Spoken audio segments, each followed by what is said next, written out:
Welcome to the ListenUp Podcast, where we explore hearing loss, communication, connections, and health.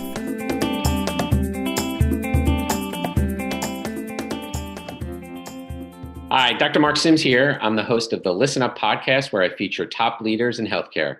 I have Dr. Jeremy Weiss here of Rise 25, who has done thousands of interviews with top healthcare experts, and we flipped the script, and he will be interviewing me today. Dr. Syms, I totally appreciate you having me. And I'm excited about today's episode because it's not what everyone talks about. And it's about how hearing loss and other things affect the spouse and the family. But before we talk about that, this episode is brought to you by Arizona Hearing Center. And Dr. Syms helps patients to effectively treat their hearing loss so they can connect better with their family and friends and remain independent. And the reason he's so passionate about helping patients is because he lost his brother Robbie twice, and check out another episode where we actually talk about that. Basically he only cares for ears. So in the ENT, the ear part, he has performed over 10,000 ear surgeries over the past 20 years. He's the author of Listen Up. So you can go to listenuphearing.com. So if you have questions, go to azhear.com, contact them with questions or email them. Dr. Syms, we were talking about the effect on the spouse and the family, but let's start with the spouse, because you see all angles with hearing loss. Sure. Yeah. I mean, one of the things that's interesting about some of these patients who develop a gradual hearing loss, they start to say, oh, my spouse mumbles. And I'm always like, well, did they mumble when you first met them? And they go, no. I said, do you really think their voice is changing? They go, no. And it's just the way that the person who's suffering from hearing loss initially describes it. It initially starts out with frustration. The person with hearing loss asks their spouse or loved ones to repeat themselves.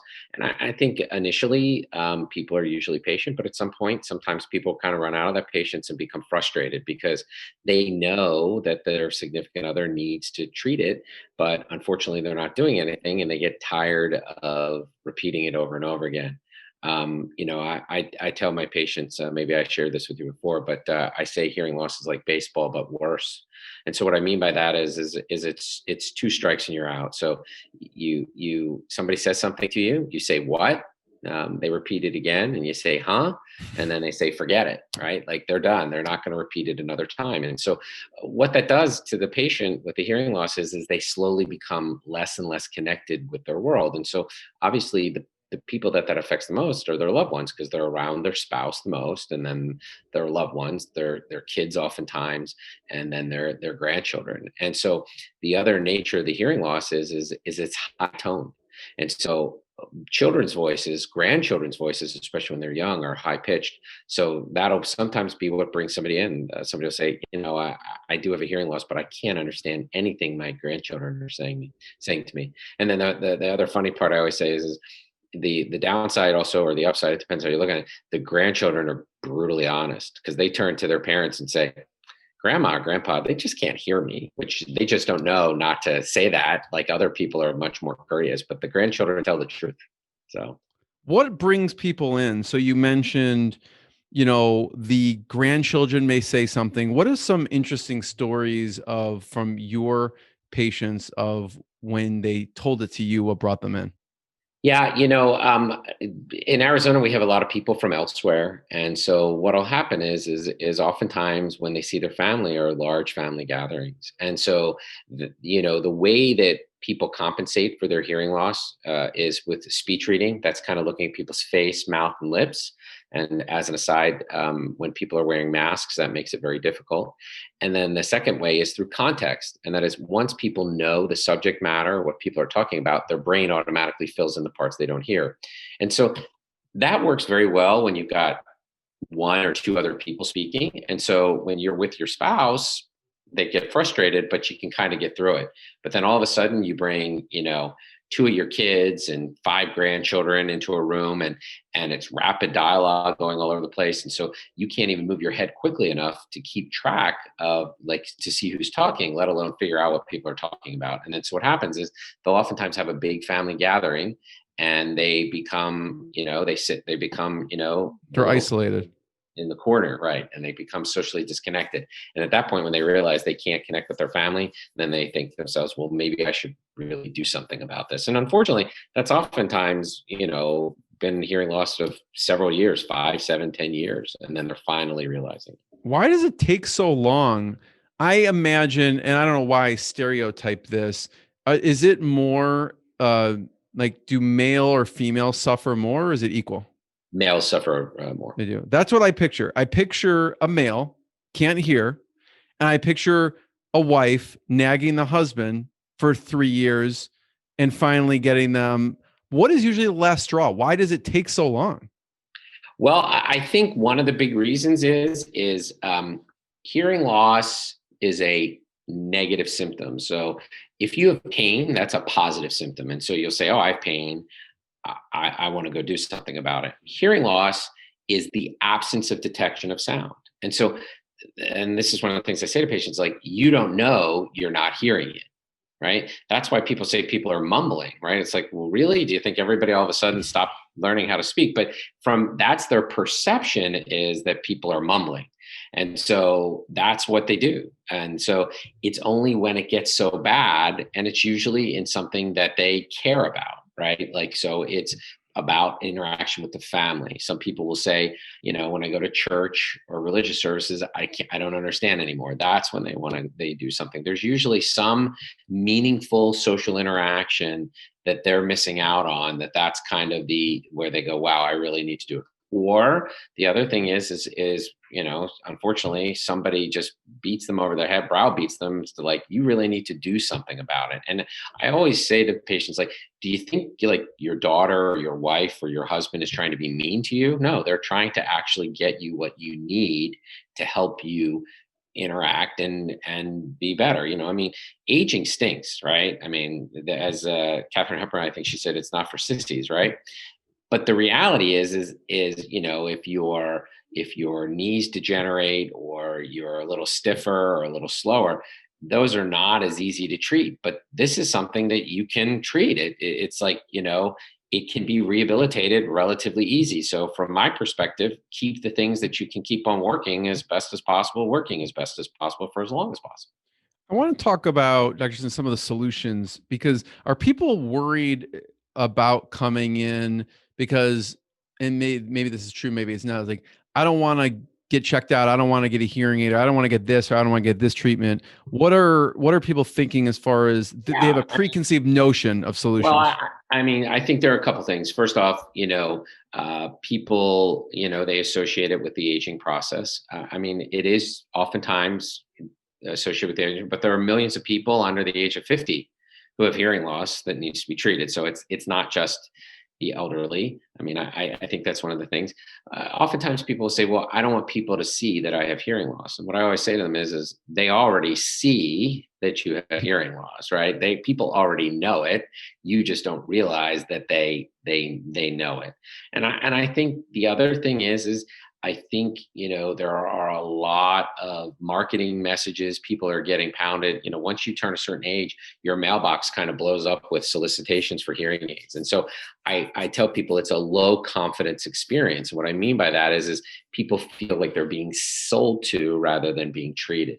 And that's actually one of the big differences. And one of the big points in the book, Listen Up, is look, it's not about getting hearing aids. It's not about getting the devices in your ears. Those are things that those are commodities, go buy them anywhere. But if you want your hearing loss treated and you want to get good hearing care, you need to go to people who frankly know what they're doing. And that's an essential component of effectively treating your hearing loss. So, one of the, there's probably two epidemics out there. One is poorly or not treated hearing loss. So in today's statistics, only 1 out of 5 people who have hearing loss are getting it treated at all. But the other statistic, sadly, is of those 20% of people who have gotten treated, only 1/3 of them are treated appropriately. So it really means about 8% of people have their hearing loss treated well. And so, I talk about under-treatment as well as non-treatment. And I think a lot of people experientially know people who are undertreated. So, I'll say to somebody like, I'll go, hey, Jeremy, you need hearing aids. And they'll go, well, all my friends hate them. I'll go, what do you mean? Well, they'll go, well, I have one friend who got them. They returned them. I have another friend who got them and doesn't wear them, and they're in the nightstand drawer. And I have a third person who got them and they don't hear any better. So why should I bother to get hearing aids? And the reason is you shouldn't get hearing aids. You should get your hearing loss treated. And so that's the big difference. And so I see a lot of under treatment out there. So, this is something patients really understand. If you had high blood pressure and your blood pressure was 210 over 110, for instance, and you got a blood pressure pill, and now your blood pressure is 160 over 90, you could say your blood pressure is treated. It's just not well treated. And so those people that they're referring to that they know who don't do well with hearing aids, it's because typically they're not well treated. So they have hearing aids, they just don't have well cared for hearing loss. And that is a huge problem. And that's why, as it feeds on itself, that you have people who are dissatisfied with their hearing aids, they're not encouraging their friends with hearing loss to go get hearing aids because it doesn't work for them. Why should I go do it? And I think that is a huge stumbling block. Is under treatment, so for those specific cases, are they just buying them online and then they're not really accustomed to their body, or what does that under treatment look like? Well, I think there's multiple things, but what I talk about in the book and I tell patients is it is the difference between buying the commodity or the device called a hearing aid and sticking them in your ear. So a lot of people think that's what it takes. And so there are a lot of my colleagues who say, go get hearing aids. I never say to patients, go get hearing aids. I say, you need to go get your hearing loss well treated. And so the difference becomes, the hearing aid is a very sophisticated device that needs to be, I tell people, appropriately selected, appropriately physically fitted, and appropriately adjusted. And so selecting the right hearing aid is getting a hearing aid that can give you the amount of rehabilitation you need. Appropriately fitted is there are different physical configurations that determine how loud the hearing aid can go and how well it can rehabilitate you. And then the third and most important is the prescription or the settings in the hearing aid need to be custom fit and slowly adjusted.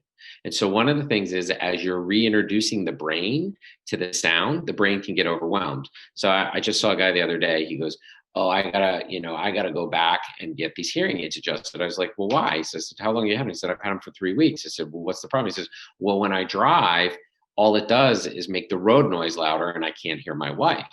And I was explaining to him, that's because your brain has to adjust, right? And so oftentimes the hearing aid is slowly turned up to get to your full prescription.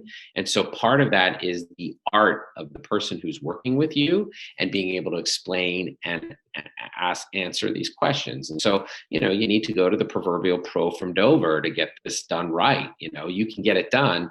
I talk about the analogy of craftsmanship, right? And so if you want to build a brick wall, you or I can go to Lowe's or Home Depot and we can dump a bunch of bricks and mortar in our backyard, right? That's it, right? But you and I know that's not a brick wall, right? What we need to do is we need to hire somebody. We need to hire a stonemason to put it together.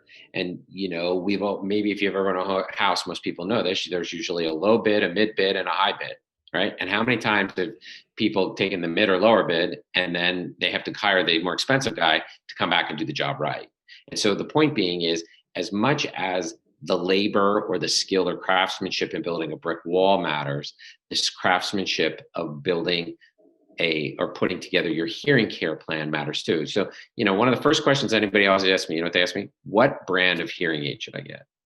And the question I always ask them is, what brand of plywood was in your house? They look at me and they go, I don't know. I go, right, because you entrusted the carpenter to pick the right wood to put it in your house. So don't worry about the brand, worry about the carpenter, not the brand. That's funny. People first think about hearing aids, but you do a lot of things. So I was wondering if you could talk about a specific surgical case. Well, probably the one that's most analogous is cochlear implantation, which is putting a electrical stimulatory device to people's hearing organ to restore hearing when people have a severe hearing loss. And many people don't need that, but that's kind of at the worst end of the hearing loss spectrum. But basically, I take care of the hearing mechanism from the ear canal into the hearing organ. And so that could be a problem with the ear canal. Sometimes people get bony growths, problems with their eardrum, They can get holes in their eardrum. They can get infections in their middle ear, problems with their ear bones. So I deal with that whole spectrum of problems. And so that's one of the reasons why, it isn't always just go get a hearing aid. I have patients who have problems with their ear bones who will come and see me, and they'll say, well, somebody said maybe I could be a surgical candidate. And they'll get surgery. And this is the exception, not the rule, I will say. And their hearing will be restored to normal. And some of them will be a little upset because they'll be like, I've been wearing hearing aids for 15 years and I could have heard normally. And so the point being is you want a place where you can get the comprehensive answer, right? And so I say to people, if you go to Midas, you get a muffler, right? That's what they sell at Midas, right? But you don't really want to go to Midas. You want to go to a full service shop where they have everything, right? Because you don't want to get what they have, you want to get what they need. And so that's what we pride ourselves on is giving people what they need, and highly educational approach to get people to not only get what they need, but to understand why they need it and what their problem is. What are some examples of someone who is a surgical candidate? It's really, a lot of that. I mean, those are the types of things I talked about in terms of repairing it or fixing those problems. A lot of it comes down to the diagnostics. In other words, looking at their ear, doing a comprehensive hearing test, and, taking their medical history. I mean, so there are all sorts of different things that it could be. It's not one specific thing that people could say, that's what I have. There is a subset of patients I have who've been, fixed surgically. And it's kind of funny. They have other family members or loved ones who have hearing loss, and they come in and say, I want the same surgery. Some of them can't. Right? It's like, I want the same meal. Like, just give me the same meal. I want the same result. I want to be able to hear again. Correct. Well, and so the answer becomes, what is the answer, right? And so for some people, it's surgical intervention. And for some people, it's technology. But the real answer, it should never be, is nothing. And so, you're circling back to why don't, the question you asked me is like, why don't people treat it? So one of the examples I give to people is like, so, if you saw somebody who unfortunately lost a leg going down the road and they were hopping up and down on one foot, you'd be like, well, that's crazy. Because you go, well, the least they could do is get a crutch. And what they should do is get an artificial leg. Okay. Now, when you look at those, the crutch is okay and the artificial leg is much better, but neither of them are as good as actually having your own leg, right? And I think there was a Spider-Man movie about regenerating limbs or something, but we don't have that technology right now, right? And so if you saw that person going down the street, you'd be like, they're crazy. Why are they hopping up and down on one foot? In fact, it's so crazy, most people would have never seen that, right? But those people who have hearing loss, whose family, their spouse is telling them having hearing loss, they are the equivalent of somebody jumping up and down on one foot. The difference becomes, you can see the person hopping. You can't see the person suffering. A lot of the other people know they are, right? And so continuing that analogy, right, you could get an ear horn, which would be like a crutch, or you can get amplification hearing aids, right? But they're not as good as your original ears, but it's kind of silly not to rehabilitate a deficit or a problem that you have because of these other reasons. I mean, we have miraculous technology in the world, and there's no reason you wouldn't want to embrace that technology to make your life better. I mean, you'll be more connected. You'll be able to, connect with your family and your friends better. I tell people you can go from being, you can become the life of the party, right? You can become the center of it all again, right? And, you can maintain your independence and your health. So it's not about quantity, it's about quality of life, right? It's how well you're living as you're continuing to live. Yeah. And, I have one last question, Dr. Syms. Before I do, I want to point people towards azhear.com, and they go to listenuphearing.com and check out more episodes of the podcast. But, we'll have a longer episode about this, but I also wanted to ask about the role of dementia in hearing loss. Yeah, so there is a clear correlation between untreated hearing loss and dementia. So if you haven't figured it out already, I like a lot of analogies and things like that. So again, using the blood pressure analogy. So, the question most people in the United States, if you ask them, I have high blood pressure, should I treat it? They will say definitively, yes, you should treat it. So that is a medical success. And so then the question becomes, well, why do we treat high blood pressure? And the reason we treat high blood pressure is over the long term, untreated high blood pressure is associated with a higher incidence of heart attack, right? And so as the heart is pumping against the pressure, the pump gives up and it has a heart attack, right? Well, I talked about at the beginning of this discussion about how you compensate for hearing loss. So you use speech reading, looking at people's mouth lips and expression, and you use context, right? So you think about it, like, that you and I are talking about hearing loss. So, I'm not talking about, hearing boss with a B, I'm talking about hearing loss with an L. So even if you didn't hear it, your brain would fill in. So normal people with normal hearing just hear. People with hearing loss have to hear part of it. They have to speech read, and they have to process it to fill in the blanks. And so that takes more brain energy. So using the same concept as the blood pressure, as the brain working harder and harder, it isn't able to maintain normal thoughts and normal memory. And that's why one of the reasons that it's associated with a higher incidence of memory problem, dementia. The other one is loss of social connection. As you become less and less socially engaged, your brain isn't as sharp because you're not having as conversations. That's what the 2 strikes means, right? Once you're out and people say, forget it. Every time you have that, it's like death by 1,000 paper cuts. You're slowly being disconnected from people, which makes your brain not as sharp. And so those are compelling reasons. So I used to say to people, I had patients when I first started in practice, I'd say, you need to get your hearing loss treated. This will really frustrate your spouse. And people would look at me and say, I don't care if it frustrates my spouse. And I'll be frank with you, I really didn't have an answer. I was like, well, okay, I guess, I didn't want to get into the marriage counseling component of it, right? I was like, okay, it seems kind of, frankly, I was like, wow, that doesn't seem very nice as a spouse, right? But now the answer is there are social reasons to treat your hearing loss and medical reasons. So the same reason we treat high blood pressure is the same reason we should treat hearing loss. You want to prevent heart attacks, you want to prevent dementia, go get your hearing loss and your high blood pressure treated.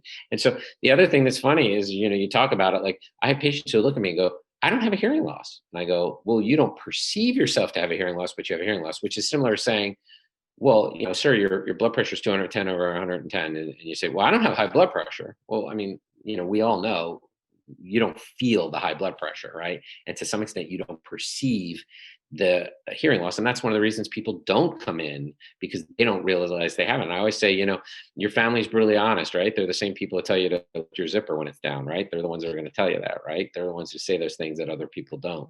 And so they're the ones who tell you, if your family's telling you have hearing loss, guess what you have? Hearing loss. Thank you, everyone. Check out azhear.com, listenuphearing.com, more episodes. Thanks so much. Thanks. Appreciate it. Thanks for tuning in to the Listen Up Podcast. We'll see you again next time, and be sure to click subscribe to get updates on future episodes.